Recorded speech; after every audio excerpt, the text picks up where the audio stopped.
නැති කරගන්නවා. විලි බිය දෙක නැති මිනිසුන් හරියට හැසිරෙන්නේ පිරිසනුන් වගේ. ඔවුන්ට පුළුවන් ඕනෑම බොරුවක් කරන්න. බොරු පොරොන්දු දෙන්න. මිනිසුන් මුලා කරන්න. අල්ලස් ගන්න. වංචා කරන්න. ඒ වගේම මංකොල්ල කන්න. සුලාවට සූදුවට යන්න. රට ජාතිය විනාශ කරන්න. ලැජ්ජා බිය දෙක ඇතිව ජීවත් විය යුතු ආකාරය ගැන අපට දේශනා කළ මුල්ම ශාස්ත්‍රූන්වරයා තමයි අපේ බුදුරජාණන් වහන්සේ. උන්වහන්සේ සිල්පද පහෙන් හඳුන්වා දුන්නේ ලැජ්ජා බිය දෙක ඇතිව ජීවත් වීමේ මාර්ගයක් වශයෙන්. වසර දහස් ගණනකට ඉහතදී ඒ පන්සිල් රකිමින් ජීවත් වුණු සිංහල බෞද්ධයන් නිසා මේ රට බැබළුණා. මෙය ධර්මද්වීපයක් බවට පත් වුණා. ඔවුන් අපට ශ්‍රේෂ්ඨ සංස්කෘතියක් උරුම කළා. පංචශීල ප්‍රතිපත්ති උඩ මේ රට පාලනය කළා. අන්න ඒ සිංහල රජදරුවන් නිසා අපේ රටේ යශෝරාවය පැතිර ගියා මුළු ලෝකය පුරාම. මේ දර්ශනීය තොරණ අභියස හිඳින සුපින්වත් ඔබ හැම ඇසූ මේ කුරු ධර්ම ජාතක කතාවෙන් තම ජීවිතයට ආදර්ශගෙන පංචශීලය සුරකිමින් ජීවත් වී සැපවත් දිවි පෙවෙතක් ගතකොට මරණින් මතු අමා මහ නිර්වාණය ළඟා කර ගනිත්වා යයි අප ප්‍රාර්ථනා කොට සිටිනවා. ඔබ සැම දෙනට සම්මා සම්බුදු සරණයි.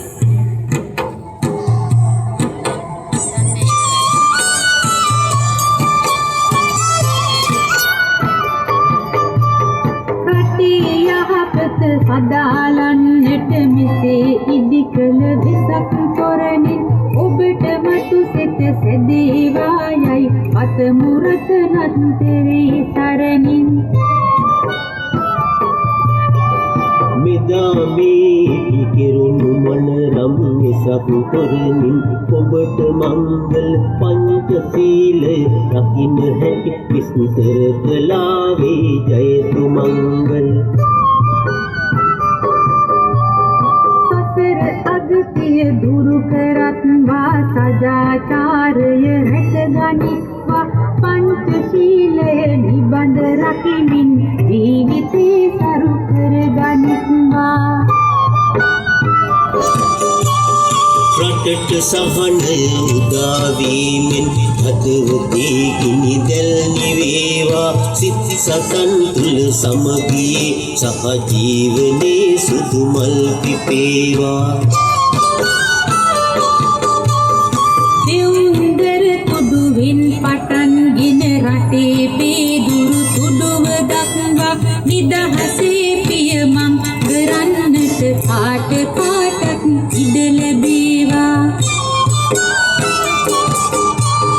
දුරාචාරය අත්හරිනවා සදාචාරය රැකගනිත්වා චාම් ජීවිත රටේ සිසිතාචාරයට යලි හැඩ ගැසෙත්වා බලා විසිතුරු වෙසක් තොරණේ කතා පුවතට හිත ඇදේවා නිවන් පුර යන දහම් ඥානාවට නගින්නට පෙළ සැදෙත්වා ඉතින් හැමතෙම ආයුබෝවන් උතුම් බුදු ගුණ සිහි කිරීවා නිවන් දක්නා ජාති දක්වා දහම් මඟ පියවර නැගේවා